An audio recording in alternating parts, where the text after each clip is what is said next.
Eh bien, bonjour, bonsoir, j'espère que vous allez bien, c'est Flo. Aujourd'hui, on se retrouve pour parler des spoilers du chapitre 422 de My Hero Academia.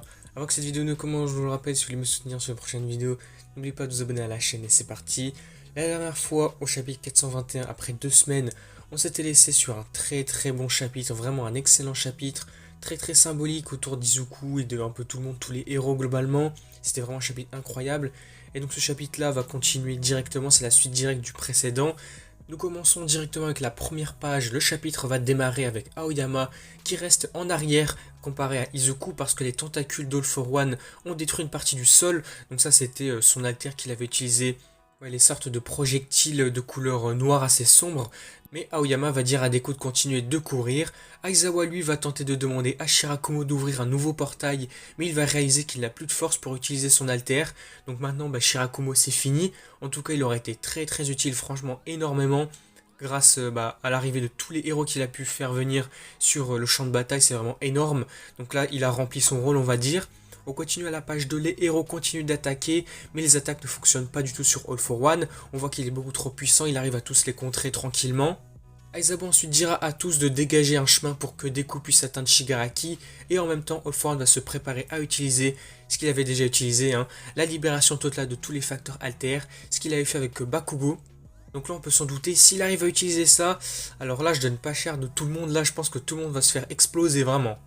On continue sur la troisième page. All for One va dire que ça sera différent de la fois où il l'a utilisé, donc cette attaque contre Bakugo, car maintenant il n'est plus dominé par ses émotions négatives ou pas d'ailleurs. Il va condenser toute sa puissance et la libérer en un seul coup. Il va tirer alors un gros laser envers Deku.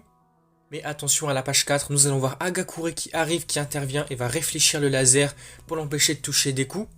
Nous verrons ensuite l'intervention de d'autres héros de la classe A. Nous verrons Momo qui va construire un espèce de pistolet, une espèce de grosse machine, enfin une grosse arme tout simplement.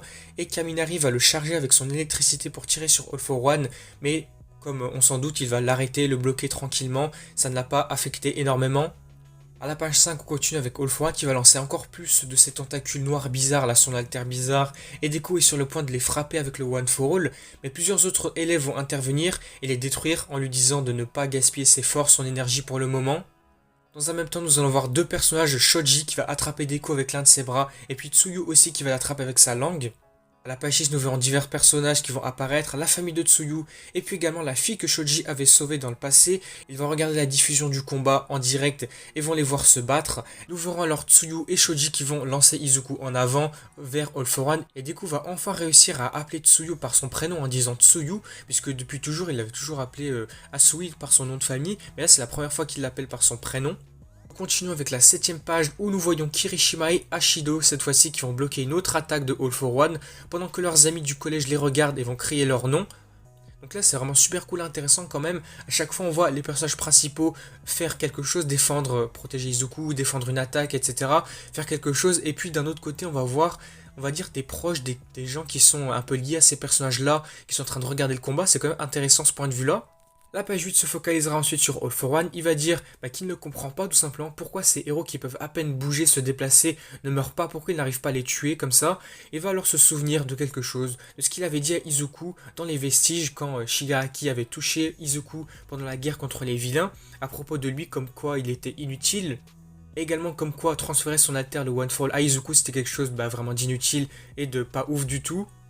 Mais il va bien comprendre ça à la page 9, il va comprendre enfin que la faiblesse de Deku est quelque chose que All Might n'avait pas, et ce qui fait que ses amis se relèvent encore et encore pour ne jamais abandonner tout simplement et se battre jusqu'au bout. Nous verrons ensuite le Gentle qui va réapparaître, ça fait vraiment plaisir de revoir ce personnage qui va lui fabriquer un trampoline, et Les Arms également est là pour dire qu'il peut le faire. Tokoyami va lui souhaiter bonne chance depuis Gunga, et Ida est là aussi pour lui prendre la main. Ouais, c'est vraiment cool, on voit que chacun des personnages a un petit rôle à jouer pour aider, épauler Izuku à avancer tout simplement.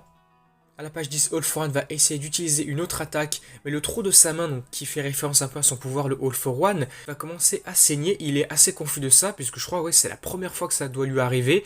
Nous allons voir les pilotes américains, ensuite on change complètement d'endroit, qui vont s'occuper des blessures d'All Might.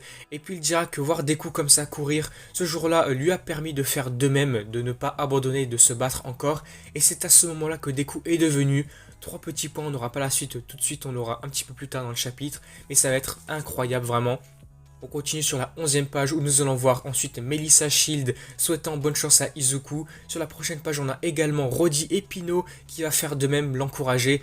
Là, c'est quand même cool de revoir ces personnages. C'est vrai qu'ils étaient un peu, on va dire, très secondaires, même tertiaires quasiment, puisqu'ils étaient surtout apparus pendant les films. Et de base, on savait même pas s'ils étaient canons ou pas. Et à plusieurs reprises, on les a vus apparaître dans le manga officiel de base, on va dire principal. Du coup, on a bien compris qu'ils étaient canons, mais là, c'est quand même cool aussi de les revoir également encore une fois de plus. Nous revenons sur Deku, nous allons voir Ida qui va dire à Deku qu'il comprend maintenant ce que Uraraka voulait dire concernant le prénom de Deku lors de leur premier jour à Yue, donc par rapport surtout au surnom de Deku, qui lui rappelle fais de ton mieux, donc Izuku Deku qui donne du courage. La page 12 ensuite va nous montrer Ochako, et oui, elle est encore là, Ochako qui est dans l'hélicoptère avec Pixie Bob qui l'avait transporté donc par rapport à la suite de son combat contre Toga, à la suite de ses blessures, etc. Nous allons voir alors le personnage de Ochako qui va ouvrir les yeux, et elle va murmurer tu peux le faire Izuku. Par la suite on change de personnage, un personnage beaucoup plus important, mais dont on n'a pas vraiment vu beaucoup de choses, le président américain, il va ordonner l'envoi de tous les héros au Japon.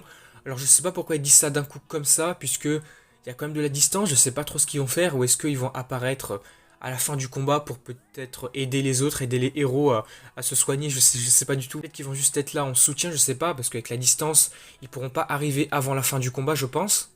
On continue ensuite sur la 13e page du chapitre, où nous allons voir ensuite des images de différents personnages disant « Fais de ton mieux », qui sont là en train d'encourager Izuku.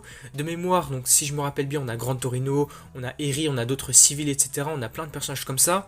Puis ensuite, pour continuer, nous allons revenir sur All Might, les mots de All Might qu'il avait prononcés en début tout à l'heure. All Might va lever le bras au ciel. D'ailleurs, je pense qu'il va même prendre la même pose que Bakugo avait faite quand il avait terminé son combat contre All for One, dans son corps original. Il était au sol, dos au sol, et il avait levé le bras gauche, donc je crois qu'All Might il fait la même chose.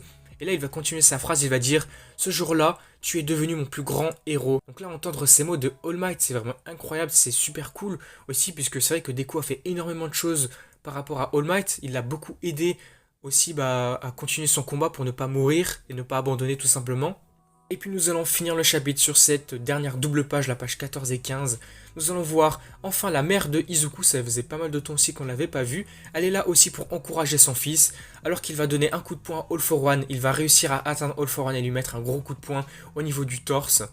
Aussi, cette double page, elle est vraiment belle puisque j'ai l'impression que on voit pas mal d'obscurité autour du personnage de All for One. Et puis Izuku qui est là à donner un coup de poing, et on a l'impression qu'il apporte de la lumière, comme si l'obscurité s'éloignait. Et puis surtout, petite information qui n'est pas insignifiante, on va dire, elle est vraiment incroyable.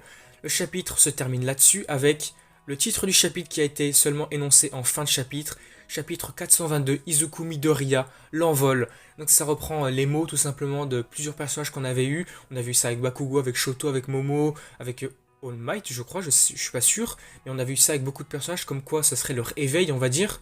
Donc là, c'est vrai que là, pour le coup, Izuku, il a pas mal évolué quand même. Et comme le dit All Might, c'est le plus grand des héros pour lui. Donc là, je pense que ouais, c'est bien mérité et ça représente bien ce qui s'est passé.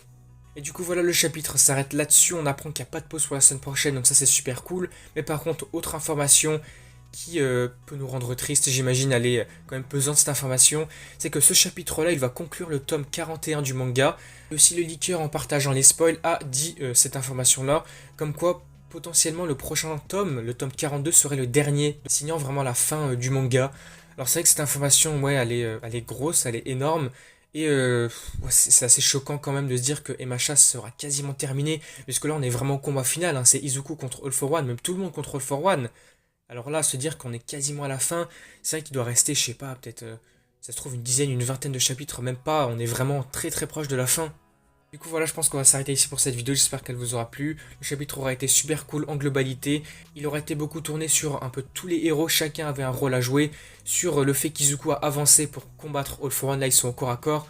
Alors au prochain chapitre, j'imagine qu'on aura la confrontation directe, on va dire, entre les deux personnages. Et puis surtout, voilà, n'hésitez pas à me faire part de vos avis, de vos théories, ce que vous aimeriez voir pour la suite dans les commentaires. Si la vidéo vous a plu, n'hésitez pas à liker, à commenter, à partager comme d'habitude. Et puis surtout, n'oubliez pas de vous abonner à la chaîne pour soutenir sur les prochaines vidéos. Et du coup, moi, je vous dis à la prochaine.